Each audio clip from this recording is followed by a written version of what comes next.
नमस्कार मेरे प्यारे YouTube के सब्सक्राइबर साथियों, राज की बात में आपका स्वागत है, जहां डर और रहस्य की परतें धीरे धीरे खुलती हैं। और हाँ, जो भी लोग पहली बार इस चैनल पर आए हैं या हमारे पुराने साथी जो अब तक इस परिवार का हिस्सा नहीं बने हैं, तो अभी उस लाल बटन को दबाइए। सिर्फ एक क्लिक और आप दिल और दिमाग से इस कहानीकार परिवार का हिस्सा बन जाएंगे। आपका स्वागत है। जल्दी से सभी लोग नीचे कमेंट बॉक्स में अपना नाम लिखें। ये भी बताएं कि हमारी कहानियां ये आपको कैसी लगती हैं। आपका एक कमेंट, एक सब्सक्राइब मेरे लिए एक नई प्रेरणा बन जाता है। तो चलिए बिना समय गंवाए आज की कहानी शुरू करते हैं। लेकिन एक चेतावनी, अंशु और उसकी मां सुरेखा छोटे से सुनसान स्टेशन के एक पुराने प्लेटफॉर्म की बेंच पर बैठी थीं। रात गहराती जा रही थी और ठंडी कांपती हवाएं अजीब सी खामोशी लिए चारों ओर मंडरा रही थीं। स्टेशन पर रोशनी के नाम पर बस एक पीला झूलता हुआ बल्ब था, जो हर कुछ सेकंड में झपक कर बुझ जाता और फिर थक कर जैसे अपनी आखिरी सांसों से टिमटिमाने लगता। हर बार जब वह बल्ब बुझता, अंशु को लगता कि अंधेरे की परछाइयां और करीब खिसक रही हैं, जैसे कुछ उसे घेरने की तैयारी में हो। उसने कलाई पर बंधी घड़ी की ओर देखा। मां, ये ट्रेन हमेशा इतनी देर से ही आती है क्या? उसने चिढ़े हुए स्वर में पूछा। सुरेखा ने धीमी आवाज में जवाब दिया, ये आखिरी ट्रेन है बेटा, छोटे स्टेशन है, इसे कोई जल्दी नहीं होती। उनका स्वर थका और बुझा हुआ था, जैसे कई अनकहे बोझ भीतर दबे हों। चारों ओर सन्नाटा गहराया हुआ था। कभी कभी झींगुरों की आवाजें या स्टेशन की घड़ी की टिकटिक उस सन्नाटे को तोड़ देती थी, लेकिन फिर वही डरावनी चुप्पी वापस लौट आती। अचानक झाड़ियों की ओर से एक हल्की सरसराहट की आवाज आई। अंशु चौंकी। उसका दिल जैसे पल भर को थम गया।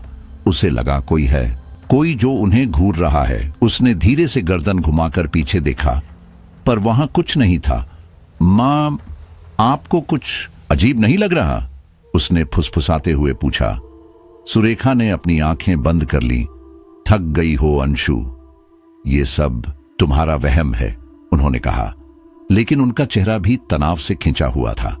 अंशु ने खुद को समझाने की कोशिश की, लेकिन उसका दिल बेचैन था। कुछ ही दिनों पहले उसके चाचा की अचानक हुई मौत ने उसे भीतर तक हिला दिया था।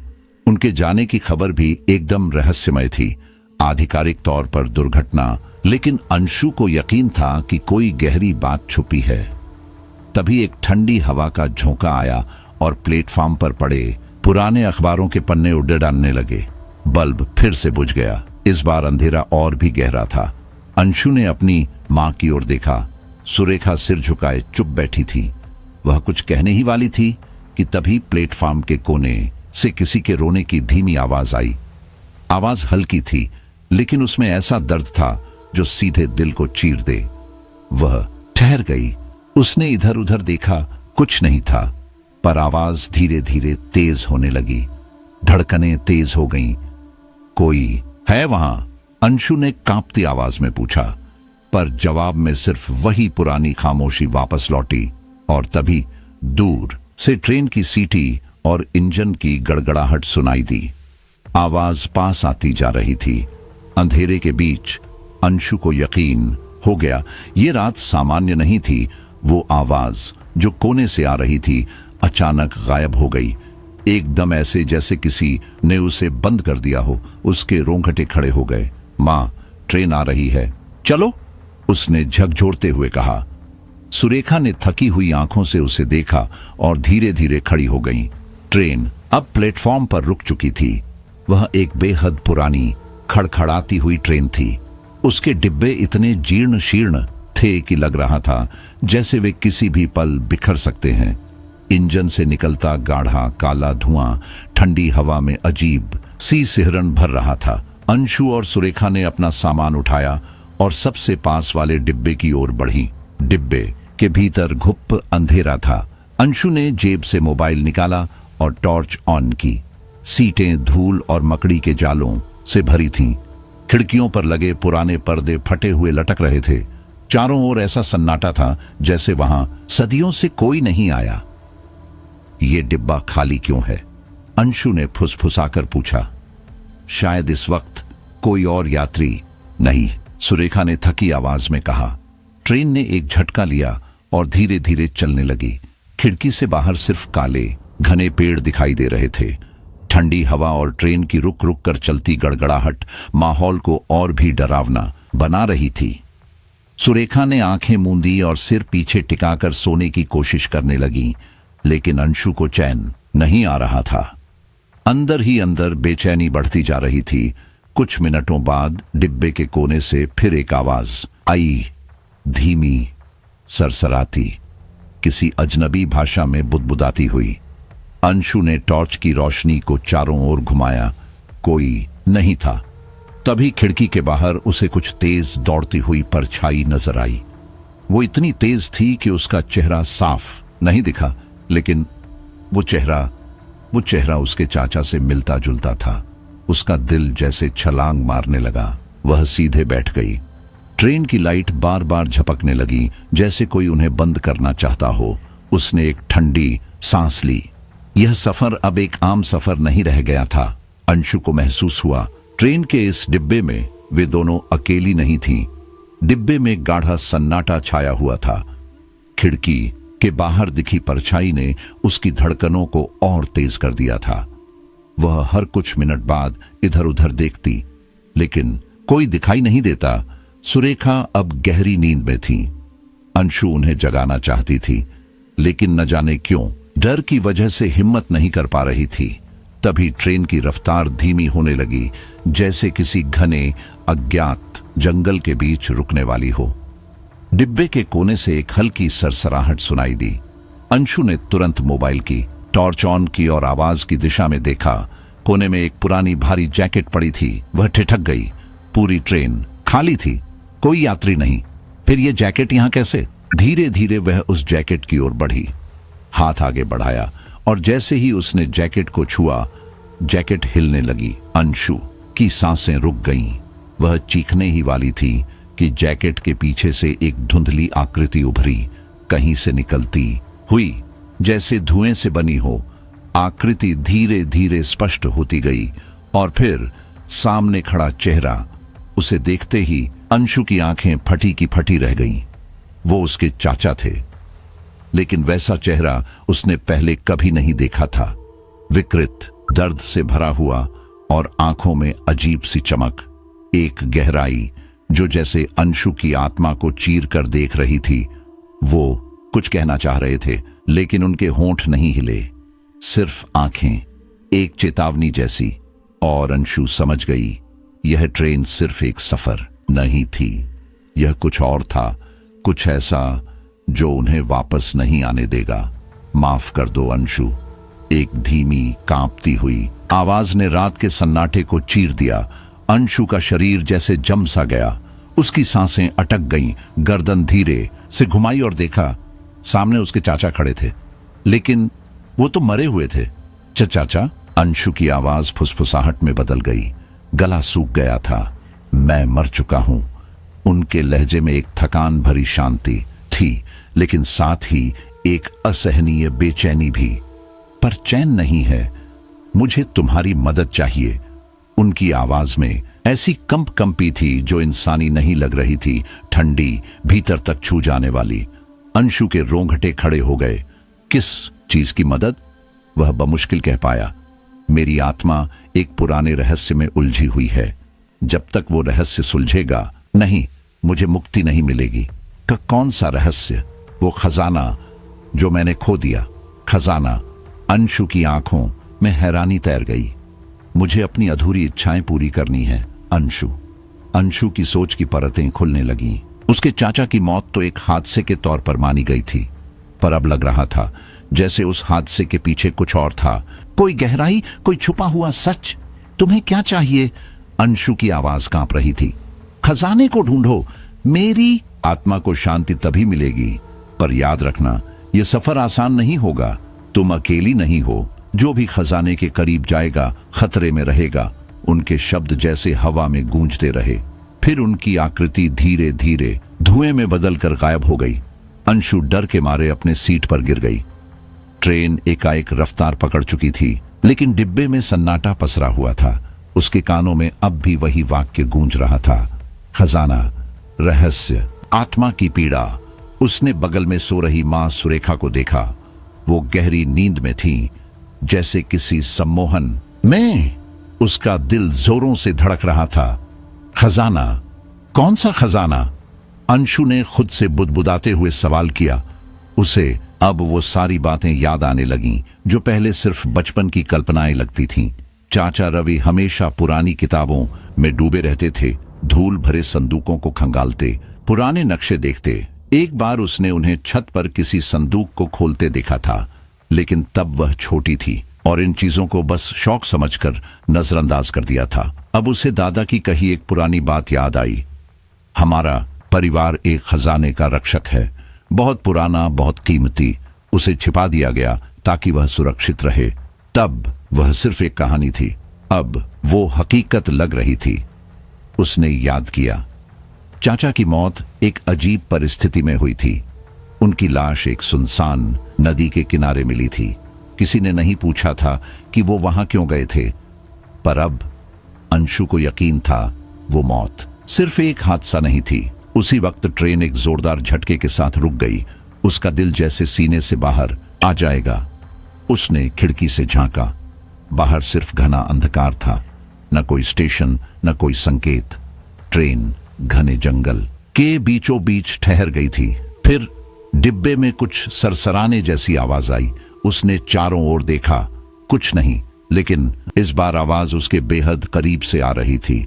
वह धीरे से सीट के नीचे झुकी और देखा, वहां एक पुराना मटमैला लिफाफा पड़ा था। उसके हाथ कांपने लगे।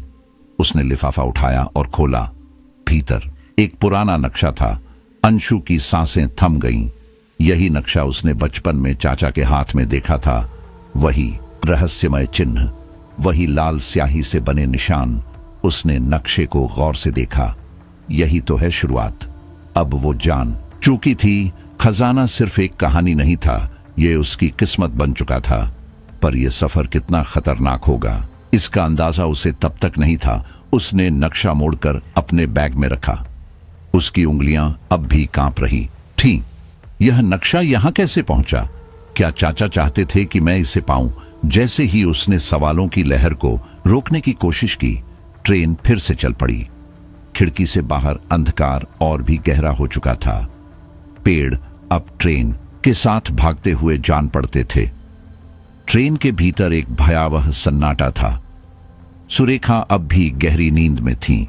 एक अस्वाभाविक गहराई थी उस नींद में। अंशु ने खुद को शांत करने की कोशिश की। तभी खिड़की पर खटखट की एक धीमी आवाज हुई। वह सिहर उठी, धीरे धीरे उधर देखा। खिड़की के बाहर एक काली परछाई सरक रही थी, मानव जैसी आकृति, लेकिन चेहरा एकदम अस्पष्ट, धुंधला, अधमरा। अंशु का पूरा शरीर बर्फ सा ठंडा हो गया। उसने डर के बावजूद खिड़की के पास जाकर देखा। वह परछाई अब ट्रेन के साथ साथ दौड़ रही थी, इतनी तेज कि इंसानी गति नहीं लग रही थी। फिर अचानक वो गायब हो गई। वह सीट पर वापस बैठने ही वाली थी कि उसे लगा कोई उसके पीछे खड़ा है। धीरे से पलटी, कुछ नहीं था। उसका दिल अब जैसे बेकाबू था। उसने मां को जगाने की कोशिश की। मां, उठो, मुझे डर लग रहा है, उसने लगभग चिल्ला दिया। लेकिन सुरेखा हिली तक नहीं। तभी फिर वही सरसराहट, इस बार और करीब, बहुत पास। उसने धीरे से नीचे देखा। वहां एक और चीज पड़ी थी, एक धूल से भरी पुरानी डायरी। क्या यह उसके चाचा की थी? उसने धीरे से उसे उठाया। धूल उड़ते ही एक ठंडी हवा का झोंका कमरे में फैल गया। डायरी के कवर पर कुछ उखड़ा हुआ सा लिखा था, शायद चाचा का नाम, और अंदर पहली पंक्ति में लिखा था, अगर ये डायरी तुम तक पहुंची है तो इसका मतलब है मैं मर चुका हूं, लेकिन सफर अब तुम्हारा है। अंशु झुकी और जमीन से वह पुरानी धूल भरी डायरी उठाई। उस पर काले मिटे मिटे अक्षरों में लिखा था, रवि शर्मा। उसका दिल एक पल को जैसे रुक गया। यही तो नाम था उसके चाचा का। उंगलियों में कंपी दौड़ गई। उसने बिना वक्त गंवाए पन्ने पलटने शुरू किए। हर पन्ना किसी रहस्यमयी दुनिया की झलक दे रहा था।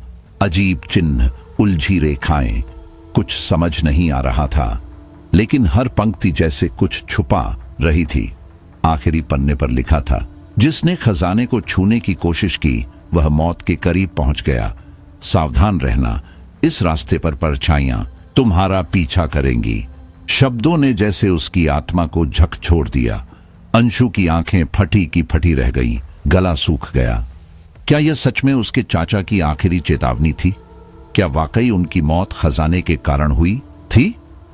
परछाइयां? उसने धीमे से खुद से पूछा। उसने डायरी को कसकर पकड़ लिया। अब यह सिर्फ एक खजाने की खोज नहीं थी, यह एक खेल था, एक भयानक अंधकारमय खेल। और इस खेल में हर कदम पर खतरा था, हर मोड़ पर एक रहस्य। ट्रेन अपनी सामान्य गति से चल रही थी, लेकिन डिब्बे में कुछ बदल गया था। माहौल अजीब रूप से ठंडा हो गया था। खिड़की से आती हवा में एक बर्फीली सिहर थी जो रीढ़ तक उतर गई। उसने डायरी को जल्दी से बैग में डाला और इधर उधर देखा। उसकी मां सुरेखा अब भी गहरी नींद में थी। उनकी सांसें शांत और नियमित थीं, चेहरा भी इतना शांत जैसे किसी गहरे सम्मोहन में हो। तभी धड़ाम, ट्रेन अचानक झटके से रुक गई। अंशु का दिल जैसे गले तक आ गया। उसने खिड़की से बाहर झांका। चारों ओर घना जंगल था। कोई स्टेशन नहीं, कोई सिग्नल नहीं, बस काली रात और पेड़ों की सरसराहट। उसने उठकर डिब्बे में देखा, खाली, सिवाय उसके और उसकी मां के कोई नहीं था। यह कैसे हो सकता है? बाकी यात्री कहां गए? वह खुद को संभालने की कोशिश कर ही रही थी कि टप टप पीछे से किसी के कदमों की आवाज आई। उसका दिल धड़कने लगा। उसने पलटकर देखा, कोई नहीं था। टप टप टप। इस बार आवाज और करीब थी। उसके हाथ पैर कांपने लगे। कोई है? उसने डरते डरते पूछा, लेकिन जवाब नहीं मिला। डर के बावजूद उसने हिम्मत जुटाई और डिब्बे के दूसरे छोर की ओर बढ़ने लगी। वहां अंधेरा गहरा था, एकदम काला, जैसे अंधकार ने सब कुछ निगल लिया हो। उसने मोबाइल निकाला और टॉर्च ऑन की। रोशनी एक पुराने आधे टूटे दरवाजे पर पड़ी। दरवाजे के पास कोई खड़ा था, एक परछाई, वही परछाई जो उसने पहले खिड़की से बाहर देखी थी। कौन हो तुम? अंशु की आवाज थरथराई। परछाई कुछ नहीं बोली, बस उसकी ओर धीरे धीरे बढ़ने लगी। अंशु की सांसें थम सी गईं, लेकिन उसने खुद को पीछे नहीं हटने दिया। अचानक परछाई से एक अजीब गूंजती हुई आवाज निकली, जैसे कोई टूटी रेडियो फ्रीक्वेंसी में बोल रहा हो, यह तुम्हारी आखिरी चेतावनी है। इस खजाने की तलाश छोड़ दो, वरना इसके अंजाम के लिए तैयार रहो। अंशु की आंखें भय से चौड़ी हो गईं। अगले ही पल परछाई धुएं में बदलकर गायब हो गई। अंशु जैसे जड़ हो गई थी। उसके पैरों ने जैसे जमीन पकड़ ली थी। ये अब कोई साधारण यात्रा नहीं थी, ये एक खेल था, एक ऐसा खेल जिसमें मोहरे भी वो खुद थी और निशाना भी। वह अपनी सीट पर वापस आ गई, लेकिन उसके हाथ अब भी ठंडे पसीने से भीगे थे। वह गूंजती आवाज अब भी उसके दिमाग में चक्कर काट रही थी। इस खजाने की तलाश छोड़ दो। उसने बैग से डायरी निकाली और आखिरी पन्ने को ध्यान से देखा। वहां लाल रंग से उकेरे गए कुछ चिन्ह और लकीरें थीं, जैसे किसी रहस्यमयी भाषा में कोई चेतावनी छुपी हो। ट्रेन अब फिर से धीरे धीरे चलने लगी थी। बाहर अंधेरा और गहराता जा रहा था। तभी अंशु की नजर डायरी के पिछले पन्ने के एक कोने पर गई। वहां एक हल्की उभरी हुई आकृति थी जो एक चाबी जैसी लग रही थी। ये चाबी, उसने धीमे से कहा, जैसे उसके भीतर कुछ क्लिक कर गया हो। शायद ये चाबी उस जगह की थी जहां खजाना छुपा था। शायद उसके चाचा ने जानबूझकर यह सुराग छोड़ा था। उसने बाकी पन्ने पलटने शुरू किए। अचानक एक धुंधला सा नक्शा दिखाई दिया। वह उस नक्शे से मिलता जुलता था जो उसे पहले ट्रेन में मिला था, लेकिन इसमें कुछ और जगहों को चिन्हित किया गया था। हर चिन्ह के पास छोटे छोटे शब्द लिखे थे, किसी प्राचीन लिपि में। वह उन्हें पढ़ नहीं सकी, लेकिन उन्होंने उसकी जिज्ञासा और बढ़ा दी। क्या ये मेरे चाचा की बनाई हुई कोई गुप्त भाषा है? उसने खुद से सवाल किया। तभी झपाक, डिब्बे की रोशनी अचानक गुल हो गई। पूरा डिब्बा फिर से अंधेरे में डूब गया। अंशु ने घबराकर मोबाइल की टॉर्च ऑन की। उसकी मां अब भी उसी तरह गहरी नींद में थी। अंशु ने उन्हें हिलाने की कोशिश की। मां, प्लीज उठो, उसने घबराकर कहा। कोई प्रतिक्रिया नहीं। सुरेखा का चेहरा अब बेहद थका हुआ और बुझा हुआ लग रहा था, जैसे किसी ने सारी ऊर्जा खींच ली हो। तभी खिड़की के शीशे पर किसी ने हाथ रखा। अंशु की चीख हल्के से निकली। वह हाथ गहरा, ठंडा और असामान्य रूप से लंबी पतली उंगलियों वाला था। उसने हिम्मत करके खिड़की के पास जाकर बाहर झांका। सिर्फ अंधेरा था और उसके पार लहराते पेड़ों की धुंधली परछाइयां। खिड़की पर हाथ के निशान अब भी थे। उनकी दिशा कुछ अजीब थी, जैसे वे उसे कहीं आगे बढ़ने का इशारा कर रहे हों। क्या ये कोई संकेत है? उसने खुद से पूछा। अब डायरी और नक्शा सिर्फ कागज के टुकड़े नहीं रह गए थे, वे किसी गहरे खौफनाक रहस्य की कुंजी बन चुके थे। अंशु जान चुकी थी ये सफर अब वापस नहीं मुड़ सकता, और आगे जो था वह बस अंधकार था। और इंतजार करता हुआ खतरनाक सच। अंशु ने गहरी सांस ली। डर अब भी उसके भीतर कांप रहा था, लेकिन उसने तय कर लिया था वो पीछे नहीं हटेगी। यह सफर आसान नहीं होगा, वह जानती थी, मगर चाचा की आत्मा को शांति दिलाने के लिए उसे यह रास्ता अपनाना ही था। ट्रेन की खिड़की पर फैले धुंधले हाथों के निशान उसे किसी अनकहे रहस्य की ओर इशारा कर रहे थे। वे बस निशान नहीं थे, वे मानो किसी बीती चीख की छाया थे जो उसे किसी अज्ञात दिशा की ओर खींच रही थी। ट्रेन अब तेज रफ्तार से दौड़ रही थी, लेकिन अंशु की धड़कनों की रफ्तार उससे भी तेज लग रही थी।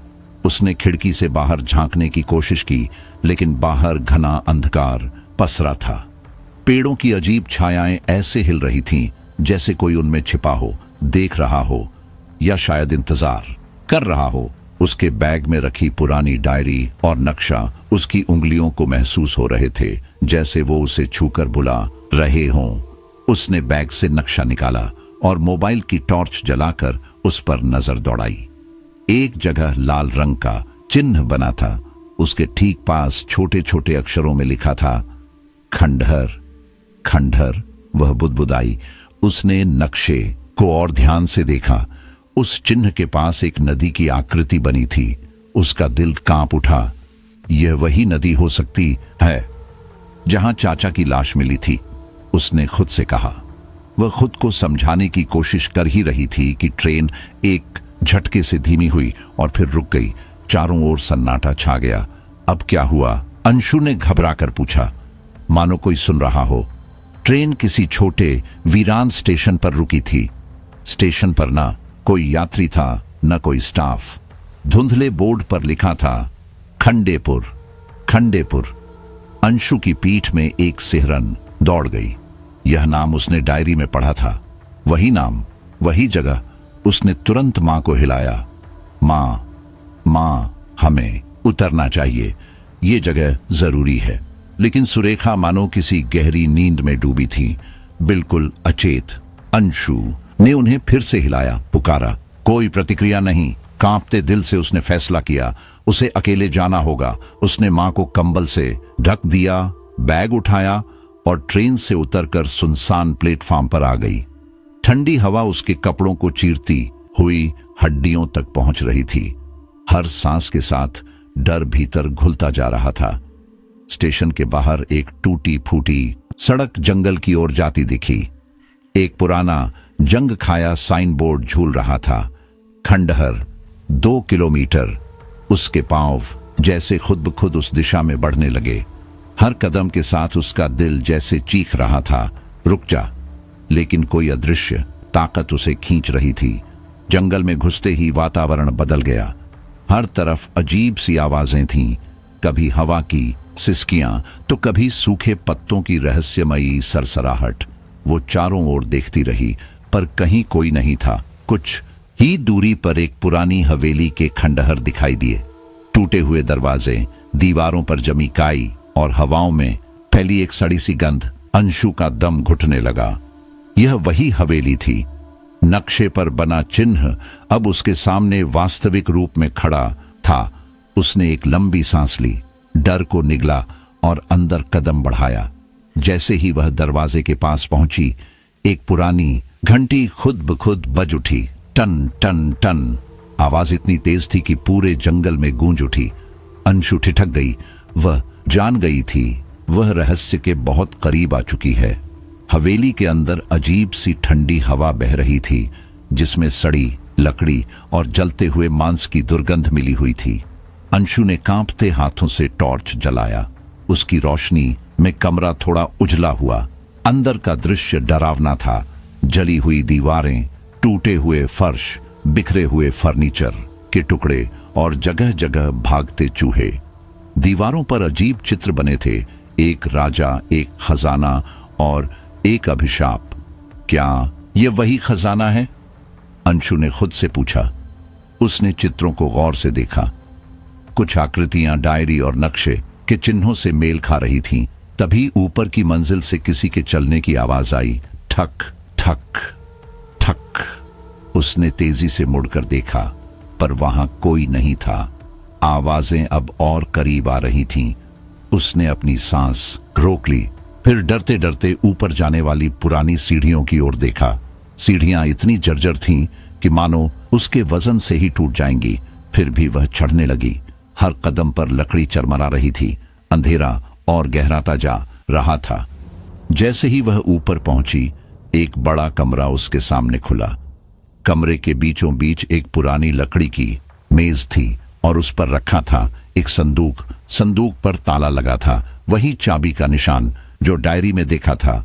उसने कांपते हाथों से संदूक को छुआ। उसके ऊपर एक पुरानी पर्ची रखी थी। अंशु ने पर्ची उठाई। उस पर लिखा था, यहां से लौट जाओ, ये खजाना तुम्हारे लिए नहीं है। पढ़ते ही कमरे के कोने से एक ठहाका गूंजा। हा हा हा। अंशु ने टॉर्च उस दिशा में डाली। कोने में एक धुंधली परछाई खड़ी थी। वो परछाई धीरे धीरे उसकी ओर बढ़ने लगी। अंशु की धड़कनें कानों में गूंजने लगी। उसने फिर से संदूक खोलने की कोशिश की, लेकिन परछाई अब बेहद पास थी। ये खजाना तुम्हारा अंत बन सकता है।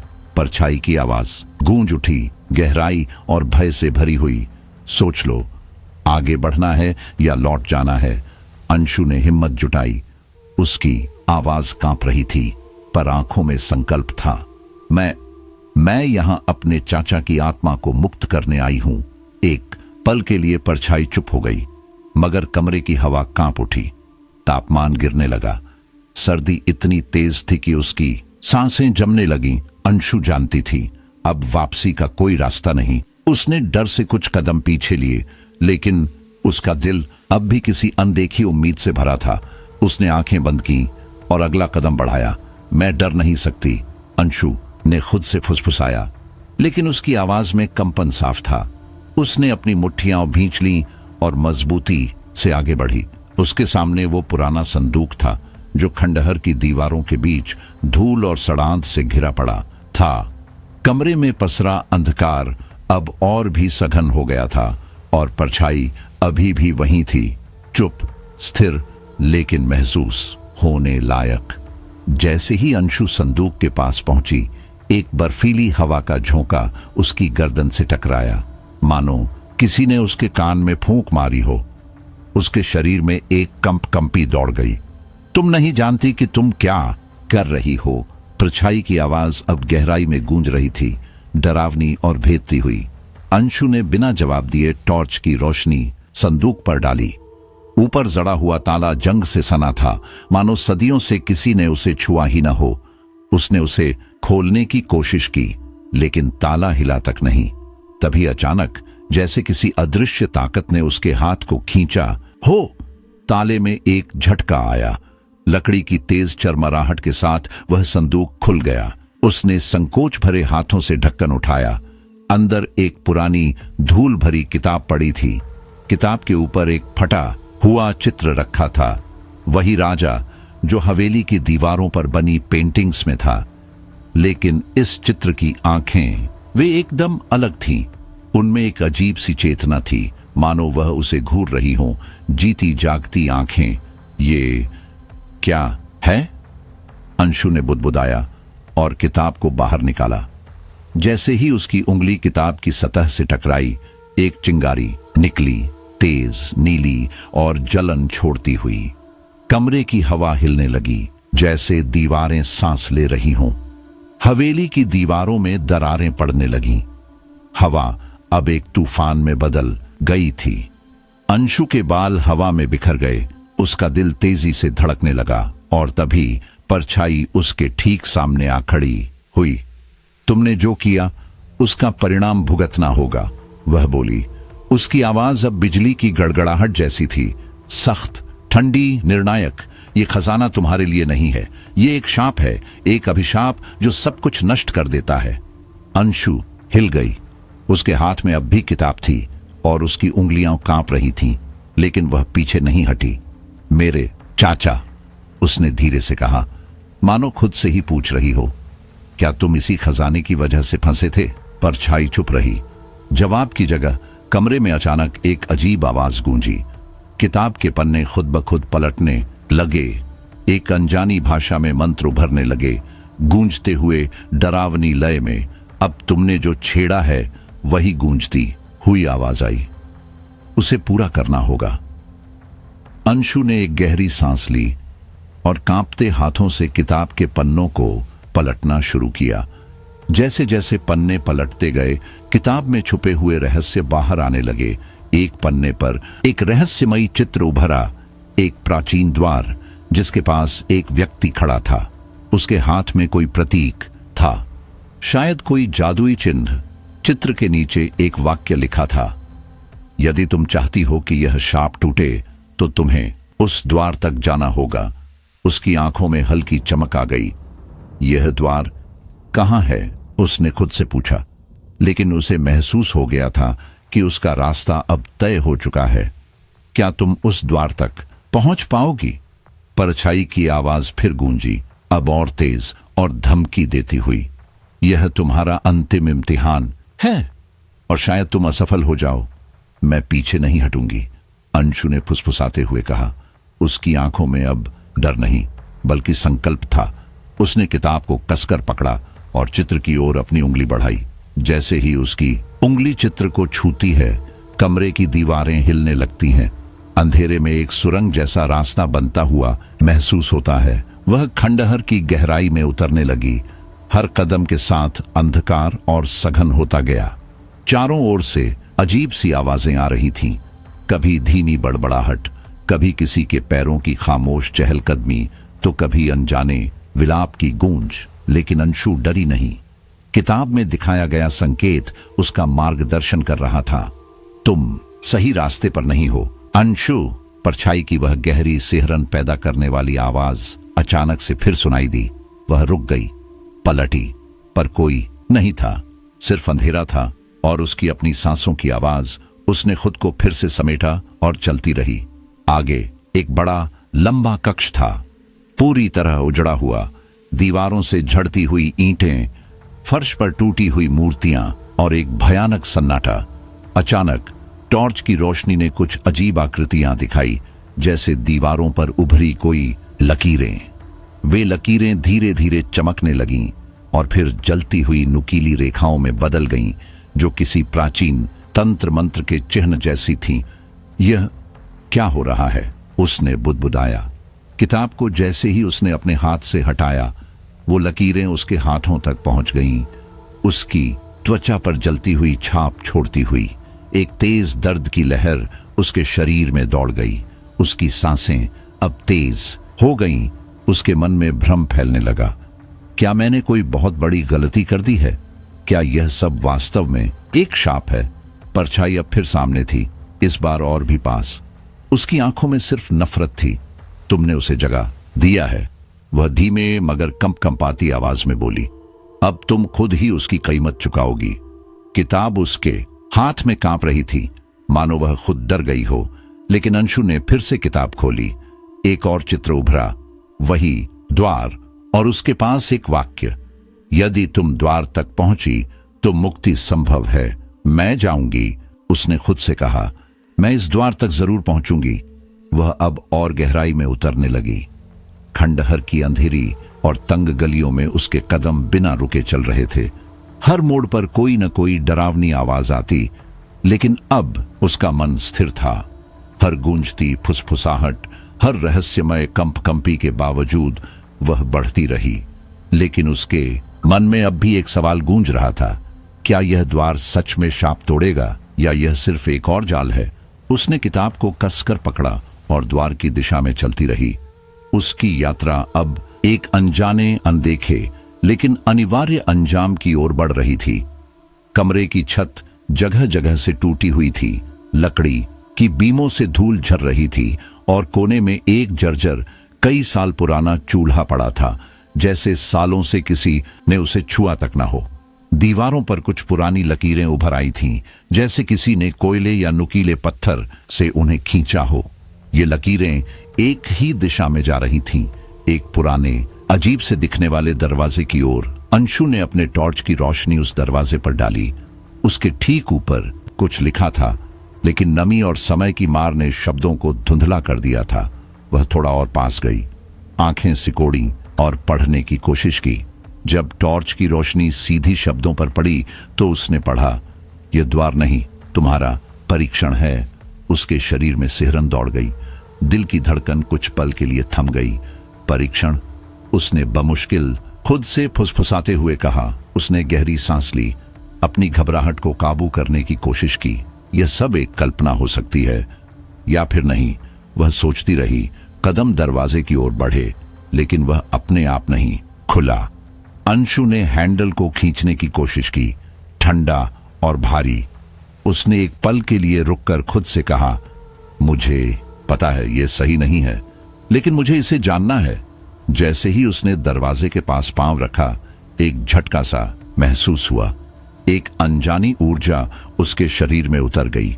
दीवारें हल्की हल्की कांपने लगीं और छत से धूल झरने लगी। सामने धुंध में से कुछ आकृतियां उभरने लगीं, काली, अस्पष्ट, मानो परछाइयां हों। कोई जीवित नहीं था वहां, फिर भी उनमें कुछ ऐसा था जो डर को जन्म देता था।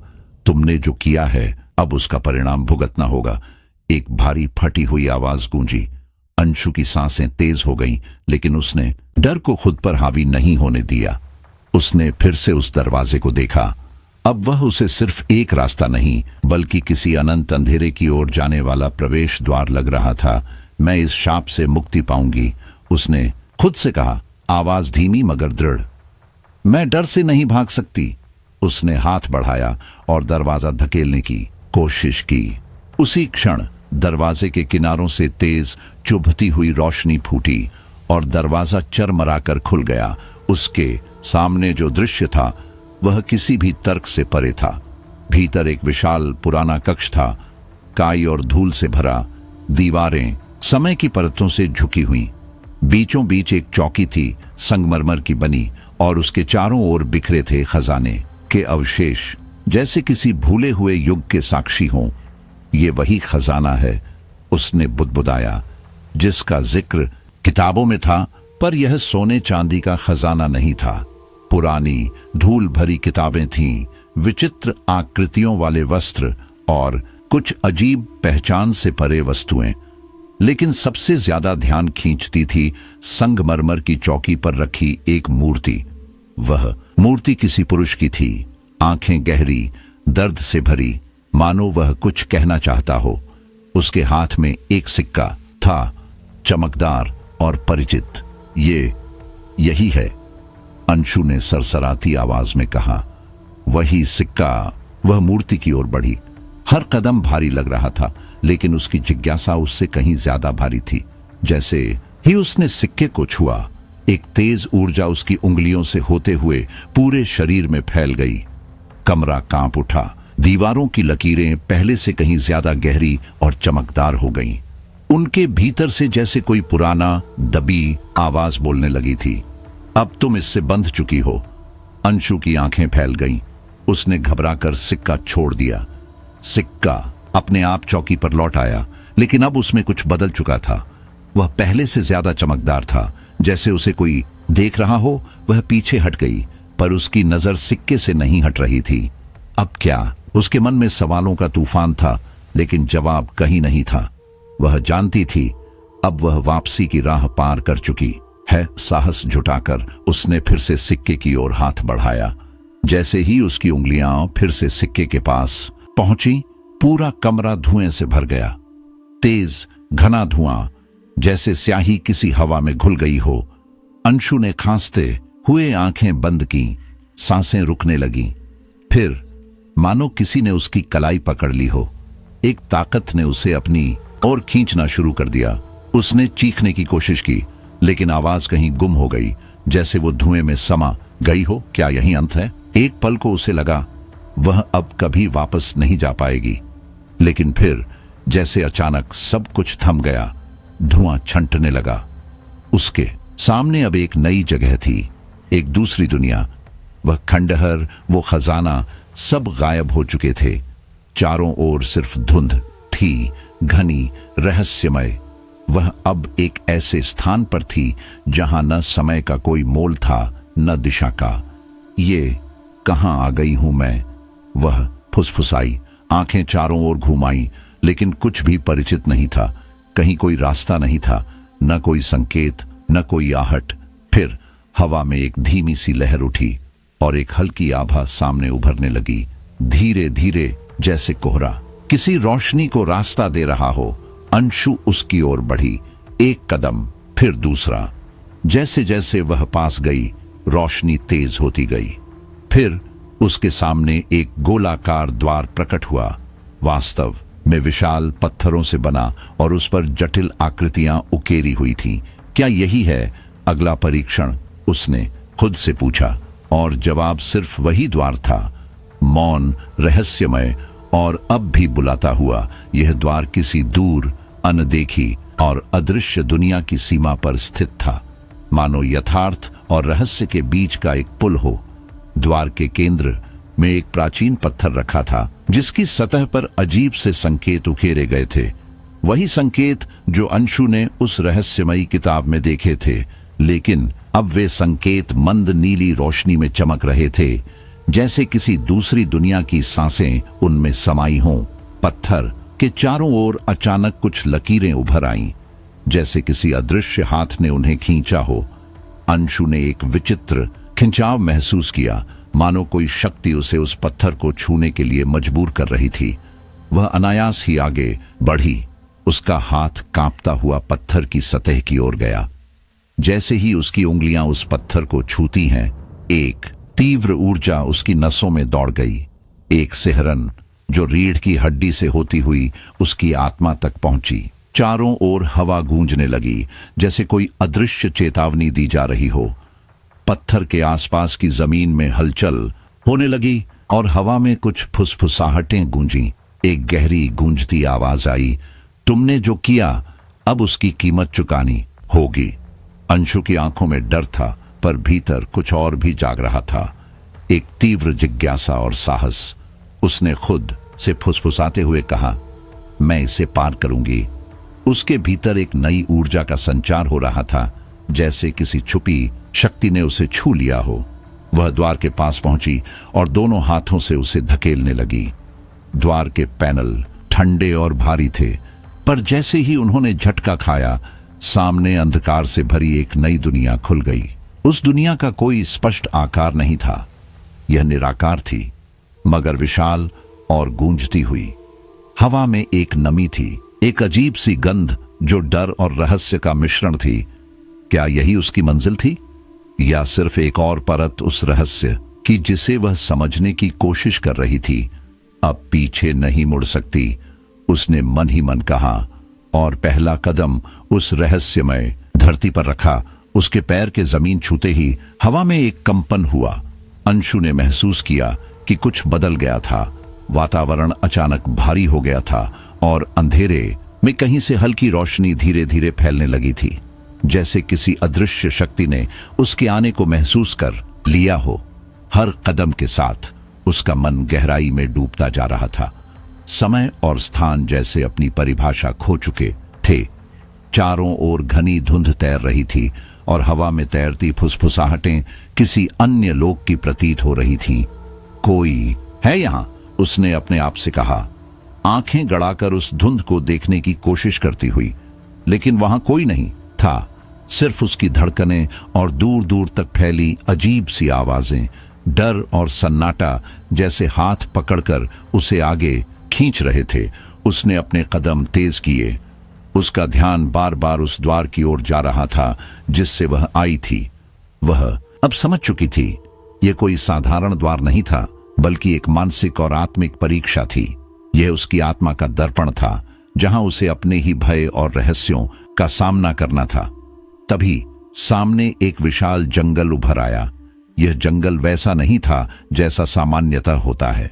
यहाँ की हवा भारी थी और पेड़ों की शाखाएं जैसे जानती थीं कि कोई अनजान भीतर आया है। वे धीरे धीरे हिलती, जैसे अंशु को रोकने की कोशिश कर रही हो। उसने एक पेड़ के करीब कदम बढ़ाया ही था कि उस पेड़ से एक गूंजती हुई आवाज आई, तुम्हारे रास्ते में कई रुकावटें हैं, क्या तुम उनके सामने टिक पाओगी? अंशु चौंकी। उसने उस दिशा में देखा, वहां कोई नहीं था, सिर्फ हल्की हवा जो अब उसकी गर्दन के पीछे से सरसराती हुई गुजर रही थी और दूर गूंजती परछाइयां। वह डर गई, पर उसने खुद को संभाला। डर मुझे रोकेगा नहीं, उसने अपने आप से कहा। उसने अपनी गति बढ़ाई। अंदर कुछ था जो उसे आगे बढ़ने को प्रेरित कर रहा था। शायद आशा, या शायद वो शक्ति जिसे वह खुद नहीं समझ पा रही थी। जैसे ही वह जंगल के भीतर और आगे बढ़ी, उसे एक ऊंचा पहाड़ दिखाई दिया। एक ऐसा पर्वत जिसकी चोटियां आकाश से बातें कर रही थीं। यह स्पष्ट था कि यह उसकी यात्रा का अगला पड़ाव था। उसने बिना समय गंवाए उस दिशा में कदम बढ़ाए, लेकिन हर कदम के साथ उसकी सांसें भारी होती जा रही थीं। हवा में अब एक सर्दपन था और उसका शरीर थकावट से झुकने लगा था, पर उसका मन अडिग था।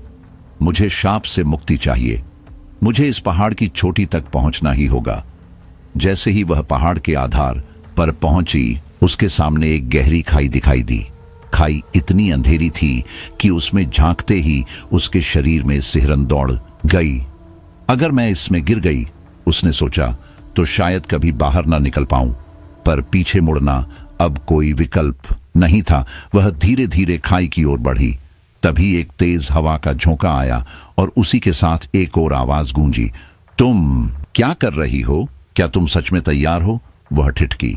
इस बार यह आवाज बाहर से नहीं, उसके भीतर से आई थी, मानो उसकी आत्मा से कोई और बोल रहा हो। उसने आंखें बंद की, एक लंबी गहरी सांस ली और फिर पहला कदम खाई की ओर बढ़ाया। जैसे ही उसका पैर खाई के किनारे पड़ा, जमीन कांपने लगी। दीवारें जैसे उसके चारों ओर खिसकती जा रही थीं।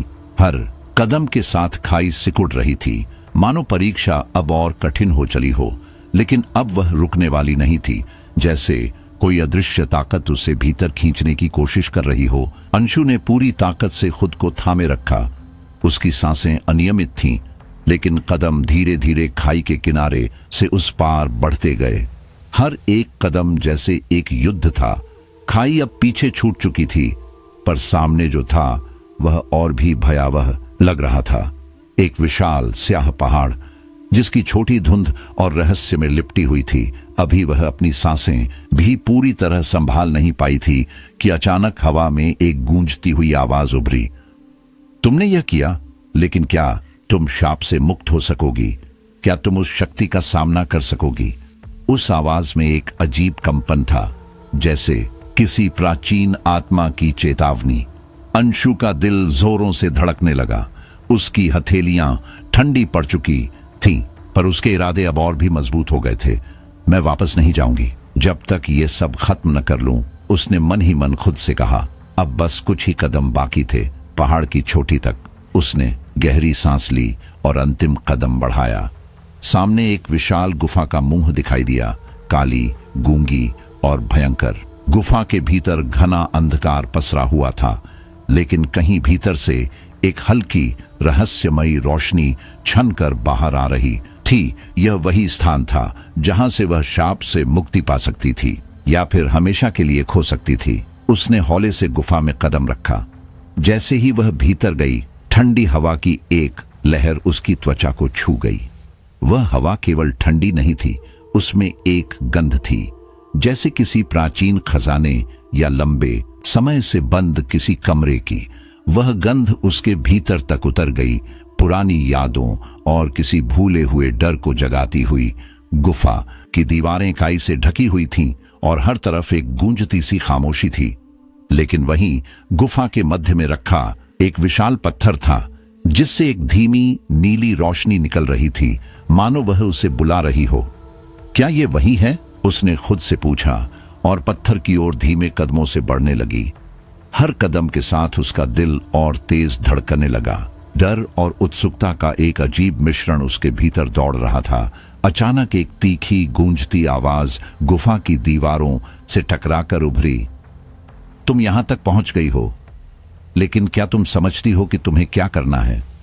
ये वही रहस्यमय आवाज थी जो पूरे सफर में उसका पीछा कर रही थी। अंशु ने अपनी नजरें पत्थर पर टिकाई और कांपती आवाज में बोली, मैं शाप से मुक्ति चाहती हूं, बताओ मुझे क्या करना होगा? पत्थर से निकलती रोशनी अब तेज हो चली थी। धीरे धीरे वह आभा आकार लेने लगी। पहले वह धुंधली थी, फिर उसने एक मानवीय रूप ले लिया। वह अब एक साधु था, प्राचीन युग का, जिसके चेहरे पर शांति, गहराई और करुणा का मिला जुला भाव था। उसकी आंखें अंशु के भीतर देखती लग रही थीं। तुमने डर को पार किया है, साधु की आवाज गूंजती रही, लेकिन शाप से मुक्ति केवल बाहरी साहस से नहीं, भीतर के डर और असुरक्षा को खत्म करने से मिलती है। अंशु की आंखें भर आईं। अब वह समझ रही थी, यह यात्रा केवल शारीरिक नहीं थी, यह एक गहरी आत्मिक यात्रा थी। साधु ने दोबारा कहा, यह गुफा तुम्हारी आत्मा का प्रतिबिंब है। तुम्हारी अंतिम परीक्षा अब शुरू होती है। तुम्हें शांति तभी मिलेगी जब तुम अपने सबसे गहरे डर से सामना कर सकोगी। अंशु ने गहरी सांस ली। उसने खुद को भीतर से शांत करने की कोशिश की। गुफा का अंधेरा अब उतना डरावना नहीं लग रहा था जितना पहले। उसने अपनी आंखें बंद की। उसके भीतर का तूफान धीरे धीरे शांत हो रहा था। जैसे ही वह अपनी अंतरात्मा में उतरने लगी, गुफा की दीवारों पर अजीब सी हलचल शुरू हो गई। छायाएं उभरने लगीं, घनी, स्याह और जानी पहचानी। वह समझ गई, ये परछाइयां उसकी ही थीं। पहली छाया उसके बचपन की थी, जब वह खुद को हमेशा कमजोर और अकेला महसूस करती थी। वह छोटी अंशु, जो भीड़ में भी खुद को अजनबी समझती थी। दूसरी छाया उसकी वर्तमान चिंताओं और असुरक्षाओं की थी। वह उलझने जो उसे हर रोज घेरती थीं, उसे नीचे खींचती थीं। और फिर तीसरी छाया, सबसे डरावनी, उसके भविष्य की आशंकाएं, अनजाना, अनिश्चित और भयावह। फिर वही आवाज गूंजी, अब बताओ तुम क्या चाहती हो? अंशु की सांसें तेज हो गईं, लेकिन इस बार उसकी आंखों में आंसू नहीं थे। थी तो केवल एक दृढ़ता। मैं अपने डर को जीतना चाहती हूं, वह बोली। मैं अपनी असली शक्ति को जानना चाहती हूं।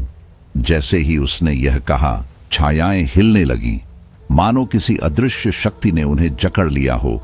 वह चीखने लगी, मिटने लगी, जैसे उन्होंने अपना असर खो दिया हो। गुफा की रोशनी अब और तीव्र हो गई थी। साधु की आवाज फिर गूंजी, तुमने शुरुआत कर दी है। भीतर का अंधकार जब तक जिंदा रहेगा, बाहर की रोशनी अधूरी रहेगी। अंशु ने अपनी आंखें खोली। वह अब पहले से कहीं शांत थी। उसके चेहरे पर हल्की मुस्कान थी, दर्द के पार, समझ के भीतर। उसने गुफा की ओर देखा। वह अब वैसी नहीं लग रही थी। अंधेरे में भी एक कोमलता थी, जैसे वह उसे समझ रही हो। उसने कदम आगे बढ़ाया। यात्रा अभी पूरी नहीं हुई थी, लेकिन अंशु अब जानती थी, मुक्ति केवल किसी शक्ति से नहीं मिलती, बल्कि खुद से सामना करने से मिलती है। उसने अंतिम बार पीछे देखा और फिर अंधेरे के पार उस रोशनी की ओर चल दी, जो अब उसकी अपनी थी। जैसे ही अंशु ने वह शब्द कहे, गुफा की हर छाया एक क्षण के लिए ठहर गई। ऐसा लगा जैसे समय खुद थम गया हो, लेकिन वह शांति ज्यादा देर टिक न सकी। छायाएं और गहराने लगीं, जैसे किसी अज्ञात भय ने उनमें नया जीवन भर दिया हो। हवा भारी हो चली थी। गुफा की दीवारों से फुसफुसाहटें टकरा रही थीं और अंधकार अब जीता जागता प्राणी सा महसूस हो रहा था। अंशु ने अपने भीतर उठती घबराहट को महसूस किया। उसका दिल तेजी से धड़क रहा था, लेकिन वह जान गई थी अब भागने का कोई रास्ता नहीं बचा था। उसने आंखें बंद की और खुद से सवाल किया, क्या मैं अपने अतीत के डर से वास्तव में मुक्त हो सकती हूं? क्या मैं खुद को सही साबित कर सकती हूं? उसने गहरी सांस ली। उसकी सांसों में कंपन था, लेकिन वह डरी नहीं। उसने अपने डर की आंखों में आंखें डालने का निर्णय लिया। डर भागने से नहीं जाता, उसने खुद से कहा, बल्कि जब हम उसे पहचानते हैं, उसे स्वीकार करते हैं, तभी वह अपनी शक्ति खोता है। उसने धीरे धीरे अपने भीतर झांकना शुरू किया, उन अधूरे पलों में, उन असफलताओं में, उन रातों में जब वह खुद को बिल्कुल अकेला महसूस करती थी। उसने सब कुछ फिर से जिया, लेकिन इस बार बिना भागे। डर अब एक परछाई था जिसे उसने छू कर देखा। वह जान गई थी डर को नकारने से वह और ताकतवर होता है, लेकिन उसे गले लगाने से वह पिघलने लगता है। गुफा की छायाएं अब कमजोर पड़ने लगी थीं। अंशु के भीतर एक नई रोशनी जाग रही थी। जैसे ही उसने अपने डर को पूरी तरह स्वीकार किया, एक हल्की सुनहरी रोशनी गुफा में फैलने लगी, धीमी लेकिन स्थिर। यह किसी नई शुरुआत का संकेत था। फिर वही साधु की आवाज गूंजने लगी, शांत लेकिन स्पष्ट, तुमने वह कर दिखाया जो बहुत कम कर पाते हैं। अब तुम्हारे भीतर वह शक्ति है जो तुम्हें शाप से मुक्त कर सकती है। लेकिन याद रखो, यह शक्ति किसी बाहरी वस्तु में नहीं, बल्कि तुम्हारे ही भीतर है। अंशु ने धीरे से आंखें खोली। उसे लगा जैसे उसके कंधों से कोई भारी बोझ उतर गया हो। उसकी सांसें अब हल्की थीं और गुफा का अंधेरा अब लगभग मिट चुका था। उसके चेहरे पर एक शांत मुस्कान थी, जैसे उसने खुद से सुलह कर ली हो। उसने चारों ओर देखा। गुफा अब वैसी नहीं रही थी जैसी वह भीतर आई थी। जो कभी भय और अनिश्चितता से भरी जगह थी, अब वहां एक दिव्य शांति बस गई थी। उसकी आत्मा जैसे नहाई हुई लग रही थी, दूधिया, निर्मल। क्या मैं सच में शाप से मुक्त हो गई हूं? उसने खुद से पूछा। या फिर यह केवल एक परीक्षा थी और आगे भी कोई परीक्षा बाकी है? यह सवाल उसके मन में गूंजने लगा, लेकिन इस बार उसमें डर नहीं, जिज्ञासा थी। वह उठी।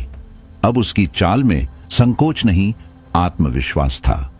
गुफा की हवा में एक नई ताजगी थी, जैसे हर सांस उसे और भी मजबूत बना रही हो।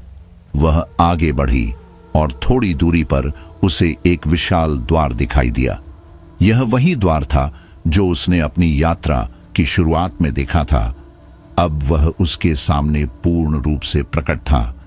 यह जैसे उसे वापस उसके वास्तविक संसार की ओर बुला रहा था। वह कुछ देर के लिए रुकी और फिर उसके पास चलने लगी। जैसे ही वह द्वार के पास पहुंची, एक हल्की सी फुसफुसाहट सुनाई दी।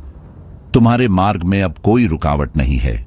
तुम्हारी शक्ति ही तुम्हारा पथ प्रदर्शक बनेगी। यह वही आवाज थी जो उसे पूरी यात्रा के दौरान भीतर से मार्गदर्शन देती रही थी। अंशु ने सिर झुकाया। एक सच्चा आत्म साक्षात्कार उसके भीतर घटित हो चुका था। वह पहले जैसी असुरक्षित, भयभीत लड़की नहीं थी। अब उसमें खुद पर विश्वास था, एक अडिग भरोसा जो बाहरी संसार के किसी तूफान से डिग नहीं सकता था। उसने द्वार खोला। बाहर की दुनिया वही थी, वही पहाड़, वही पेड़, वही आकाश। लेकिन कुछ तो बदल गया था। वह दुनिया अब वैसी नहीं लग रही थी। वह जानती थी, असल में वह खुद बदल चुकी थी। सूरज की रोशनी उसके चेहरे पर पड़ी। वह तेज नहीं, कोमल थी, जैसे कोई आशीर्वाद। हवा ने उसके बालों को छुआ, जैसे उसका स्वागत कर रही हो। अंशु की आंखों में चमक थी और उसके चेहरे पर एक शांत संतोष। वह कुछ कदम आगे बढ़ी, फिर रुककर एक बार पीछे मुड़ी। गुफा अब भी वही थी, स्थिर और चुप, लेकिन अब वह उसमें भय नहीं, आभार देख रही थी। वही गुफा जिसने उसे खुद से मिलवाया था। क्या मैं अपने पुराने जीवन को फिर से जी पाऊंगी? उसने खुद से पूछा। या अब कोई नया रास्ता शुरू होगा? उत्तर वह नहीं जानती थी, लेकिन एक बात निश्चित थी, अब वह किसी भी अंधेरे का सामना कर सकती थी। उसने अंतिम बार गुफा को देखा और अपने रास्ते पर आगे बढ़ गई। रास्ते में हर पेड़, हर झोंका, हर ध्वनि जैसे उसे नई आंखों से दिखने लगा। वह जानती थी उसने केवल एक सांप को नहीं हराया था, उसने अपने सबसे बड़े शत्रु को परास्त किया था, अपने डर को। अब वह स्वतंत्र थी, सचमुच स्वतंत्र। उसकी आत्मा अब पहले से कहीं ज्यादा हल्की लग रही थी, जैसे बरसों का बोझ अचानक उतर गया हो।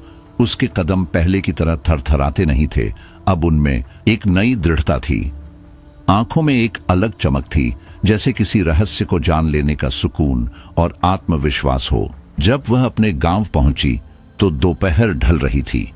मिट्टी की वह जानी पहचानी खुशबू, पुराने रास्तों की खामोशी और हर दरवाजे की पहचान उसे अंदर तक छू रही थी। गांव के बाहर से ही उसे सबसे पहले दिखी उसकी माँ।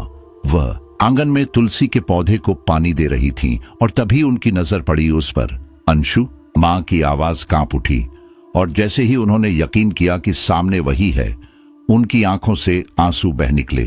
अंशु कुछ नहीं बोली, बस दौड़कर अपनी माँ से लिपट गई। तू वापस आ गई? माँ ने उसके सर पर हाथ फेरते हुए पूछा। इतने दिन, इतने साल, तू गई कहां थी बेटी? अंशु ने एक गहरी सांस ली। उसकी आंखें क्षण भर के लिए आसमान की ओर उठी, जैसे कोई जवाब वहीं कहीं छुपा हो। मां, उसने धीरे से कहा, मैं अब पहले जैसी नहीं रही। मैंने अपनी यात्रा पूरी कर ली है और अब मुझे वो शक्ति मिल गई है जिसकी मुझे हमेशा तलाश थी। मां थोड़ी देर तक उसकी आंखों में देखती रही, फिर हल्के से मुस्कुराई। मैं जानती थी, उन्होंने धीमे से कहा, मुझे हमेशा पता था कि तू कुछ अलग है। तुझे अपनी मंजिल मिलनी ही थी और शायद ये सब तेरा जाना, तेरा लौटना उसी सफर का हिस्सा था। अंशु ने मां का हाथ थाम लिया। उसकी पकड़ में अब एक ठहराव था। गांव वालों को जैसे यकीन ही नहीं हुआ कि अंशु वापस आ गई है। जो लड़की एक रात बिना कुछ कहे चली गई थी, आज वापस आकर इतनी शांत, इतनी गहरी लग रही थी, जैसे कोई साध्वी बन चुकी हो। कुछ दिनों में उसने तय कर लिया कि अब वह यहीं रहेगी, अपनी मां के साथ, अपने गांव के बीच। उसने खुद से एक वादा किया, अब भागना नहीं है, अब समझना है। अब वह जान चुकी थी कि असली यात्रा बाहर की नहीं होती, वह अंदर की होती है। एक ऐसी यात्रा जो आत्मा को उजाला दिखाती है। शांति और शक्ति, ये दोनों बाहर नहीं, भीतर से मिलती हैं। यही सबसे कठिन चुनौती थी, अपने भीतर के डर को देख पाना, उसे समझ पाना। और वह ये कर चुकी थी। लेकिन कहानियों की तरह ही असली यात्राएं कभी पूरी नहीं होती। अंशु को अब यह अच्छी तरह से पता था। वह जानती थी कि इस दुनिया में ऐसे कई रहस्य हैं, कई अंधेरे हैं जो अब भी जवाब मांगते हैं। अब उसमें हिम्मत थी उनका सामना करने की। वह अब जान चुकी थी कि कोई भी शाप, कोई भी बुरा साया सिर्फ किसी जादू या टोने से नहीं हटता। असल मुक्ति तब मिलती है जब इंसान अपने डर की आंखों में आंखें डालकर कह सके, मैं तैयार हूं। यह उसकी सबसे कठिन लड़ाई थी अपने आप से, और उसने जीत ली थी। अब जब वह हर सुबह गांव की पगडंडी पर चलती तो लोग उसकी चाल में आत्मविश्वास देखते, उसकी आंखों में कुछ ऐसा जिसे वे शब्दों में नहीं समझा सकते थे। एक दिन उसकी मां ने उससे पूछा, अब क्या करेगी तू? अंशु मुस्कुराई, एक नई यात्रा शुरू करूंगी मां, पर इस बार मैं खुद को नहीं खोऊंगी। इस बार मैं समझकर चलूंगी, नहीं भागूंगी। उसकी मां ने उसका माथा चूमा। तू अब तैयार है, उन्होंने कहा, और वह सचमुच तैयार थी। तो दोस्तों, ये थी अंशु की कहानी, एक रहस्यमयी लेकिन सच्ची यात्रा। सवाल ये है, क्या आपने भी कभी ऐसा कुछ महसूस किया है? क्या आप भी कभी किसी ऐसी यात्रा पर गए हैं जहां डर को समझना पड़ा हो, खुद से लड़ना पड़ा हो? अगर हां, तो हमें जरूर बताएं। कमेंट करके बताइए कि ये कहानी आपको कैसी लगी। क्या आपको भी उस पल में कुछ सिहरन सी महसूस हुई? और हां, आप कहां से हैं ये भी बताएं, ताकि हम आपके जैसे और भी लोगों तक ऐसी कहानियां पहुंचा सकें। क्योंकि अगली बार जो हम लाएंगे वह और भी डरावना, और भी रहस्यमय होगा। तब तक खुद का और अपने अपनों का ख्याल रखें, क्योंकि कभी कभी सच्चाई वहां नहीं होती जहां हम सोचते हैं, मिलते हैं। अगली डर और रहस्य से भरी कहानी में